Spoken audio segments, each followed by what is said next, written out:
Assalamualaikum warahmatullahi wabarakatuh. Kali ini saya Maulida Nabila beserta rekan saya Muhammad Hairul Tamam akan mempresentasikan bab ke-7 dari mata kuliah akuntansi lembaga keuangan syariah, yakni bab pegadaian syariah. Nah, kali ini ada beberapa yang perlu kita bahas. Yang pertama, pengertian pegadaian syariah. Yang kedua, ketentuan hukum pegadaian syariah. Yang ketiga, tujuan pegadaian. Yang keempat, manfaat pegadaian. Lalu yang kelima, jenis-jenis barang yang dapat digadaikan. Dan yang keenam, jenis-jenis barang yang tidak dapat digadaikan.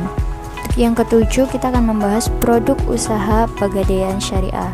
Yang kedelapan, perbedaan pegadaian syariah dengan pegadaian konvensional. Dan yang kesembilan atau yang terakhir, yakni mekanisme pegadaian syariah.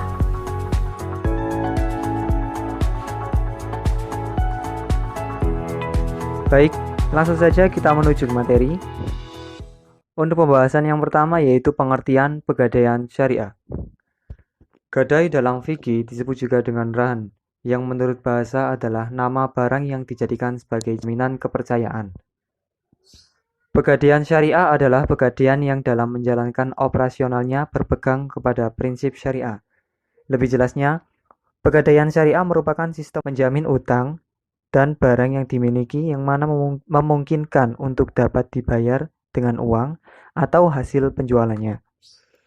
Pegadaian syariah bisa pula diartikan dengan menahan suatu barang milik penjamin sebagai jaminan atas sejumlah pinjaman yang diberikan sesuai hukum syariah.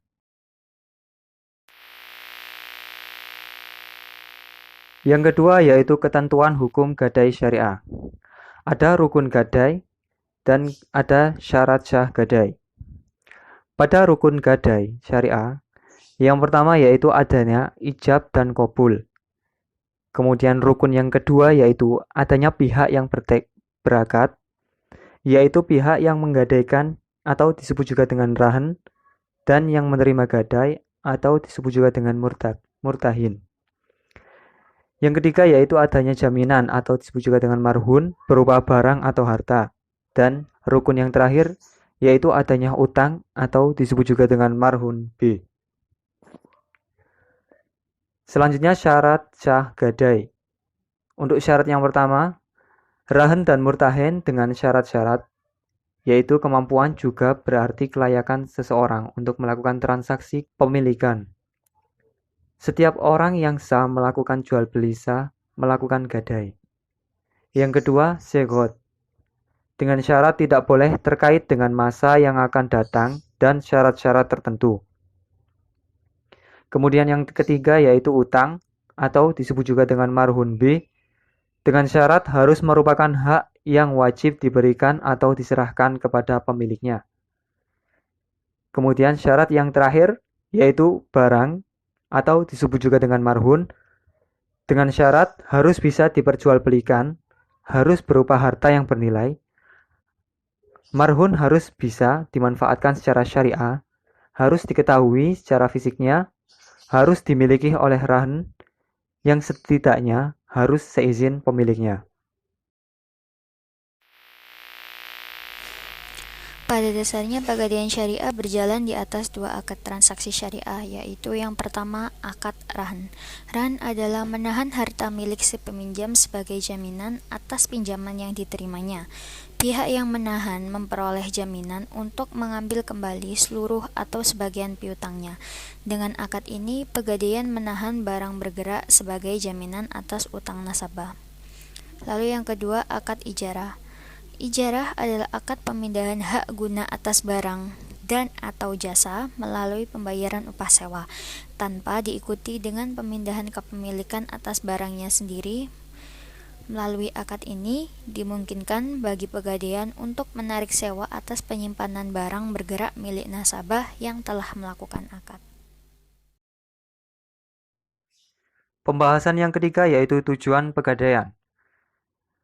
Tujuan yang pertama yaitu turut melaksanakan dan menunjang pelaksanaan kebijaksanaan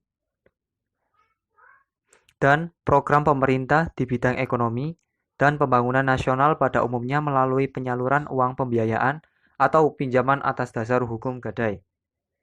Kemudian tujuan yang kedua yaitu untuk meminimalisir terjadinya masalah yang semakin besar, seperti timbulnya praktik ijon, pegadaian dalam sistem gelap, riba, pinjaman dengan bunga yang tidak wajar, yang mana hal tersebut bisa memberatkan masyarakat secara umum.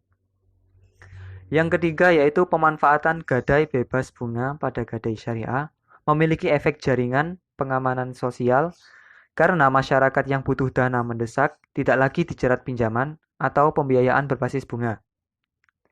Dan tujuan yang terakhir yaitu untuk membantu orang-orang yang membutuhkan pinjaman dengan syarat yang mudah. Baik, selanjutnya adalah manfaat pegadaian. Ada manfaat bagi nasabah dan ada juga manfaat pegadaian bagi perusahaan pegadaian sendiri. Bagi nasabah sendiri, yaitu tersedianya dana dengan prosedur yang relatif lebih sederhana dan dalam waktu yang lebih cepat dibandingkan dengan pembiayaan atau kredit perbankan. Di samping itu, nasabah juga mendapat manfaat penaksiran nilai barang bergerak secara profesional, mendapatkan fasilitas penitipan barang bergerak yang aman dan dapat dipercaya. Manfaat yang kedua yaitu bagi perusahaan pegadaian itu sendiri.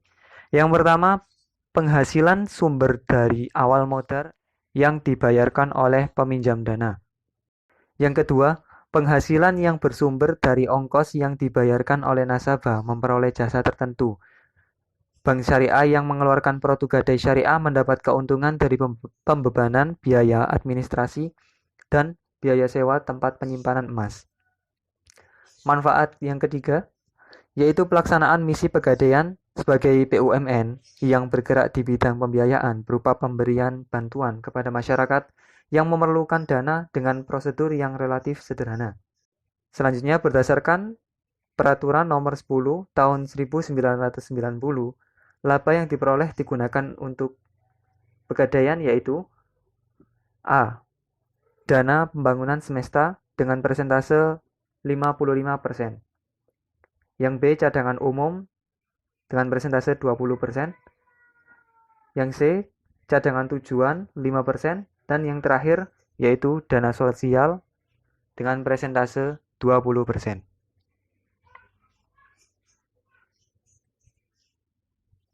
Pokok pembahasan selanjutnya yaitu jenis-jenis barang yang dapat digadaikan. Di sini ada barang perhiasan, kendaraan, barang elektronik, barang rumah tangga, mesin-mesin, tekstil, barang lain yang dianggap bernilai oleh perum pegadaian. Untuk barang perhiasan sendiri, contohnya seperti perhiasan yang terbuat dari emas, perak, platina, intan, mutiara, dan batu mulia. Kemudian jenis kendaraan, contohnya seperti mobil, sepeda motor, sepeda, becak, bajai, dan lain-lain. Untuk barang elektronik, contohnya seperti kamera, lemari es, freezer, radio, tape recorder, video player, televisi, komputer, laptop, handphone, dan lain-lain. Untuk jenis barang rumah tangga, contohnya seperti perlengkapan dapur, peralatan makan, dan lain-lain. Untuk mesin-mesin, seperti mesin jahit, dan mesin kapal motor. Jenis tekstil, contohnya seperti pakaian, permadani, atau kain batik sarung. Untuk barang lain yang dianggap bernilai oleh pegadaian, seperti surat-surat berharga, baik dalam bentuk saham, obligasi, maupun surat-surat berharga lainnya. Setelah tadi ada jenis barang yang bisa digadaikan, nah kali ini kita akan membahas jenis-jenis barang yang tidak dapat digadaikan.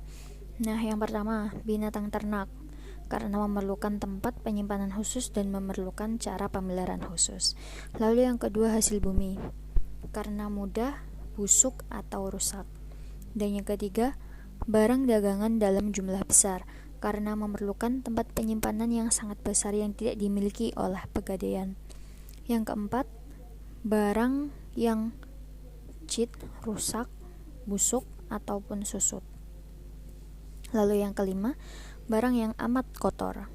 Yang keenam, kendaraan yang sangat besar. Yang ketujuh, barang-barang seni yang sulit ditaksir. Yang kedelapan, barang yang sangat mudah terbakar. Yang kesembilan, senjata api, amunisi, dan mesiu. Yang kesepuluh, barang yang disewa belikan. Yang kesebelas, barang milik pemerintah, dan yang terakhir barang ilegal. Lalu selanjutnya ada produk gadai syariah. Produk gadai syariah sendiri ini ada 4. Yang pertama ada rahan, kedua arum, dan yang ketiga produk gadai emas. Nah, untuk rahan sendiri, singkatnya produk pegadaian syariah ini memberikan skim pinjaman dengan syarat penahanan agunan yang bisa berupa emas, perhiasan, berlian, elektronik, dan kendaraan bermotor. Lalu yang kedua, produk arum. Arum itu merupakan singkatan dari arahan untuk usaha mikro kecil yang merupakan pembiayaan bagi para pengusaha mikro kecil untuk pengembangan usaha dengan prinsip syariah. Lalu yang ketiga, produk gadai emas. Gadai emas merupakan produk pembiayaan atas dasar jaminan berupa emas sebagai salah satu alternatif memperoleh pembiayaan secara cepat. Pinjaman gadai emas merupakan fasilitas pinjaman tanpa imbalan dengan jaminan emas dengan kewajiban pinjaman secara sekaligus atau cicilan dalam jangka waktu tertentu. Lalu, perbedaan pegadaian syariah dan pegadaian konvensional. Yang pertama, pada pegadaian syariah, biaya administrasinya menurut ketetapan berdasarkan golongan barang. Sedangkan pegadaian konvensional, biaya administrasinya menurut persentase berdasarkan golongan barang. Lalu yang kedua, pegadaian syariah 1 hari dihitung sebagai 5 hari, sedangkan konvensional 1 hari dihitung sebagai 15 hari. Dan yang ketiga, pegadaian syariah jasa simpanannya berdasarkan taksiran, sedangkan konvensional sewa modal berdasarkan uang pinjaman. Yang keempat, pada pegadaian syariah, apabila pinjaman tidak dilunasi, maka barang jaminan akan dijual kepada masyarakat.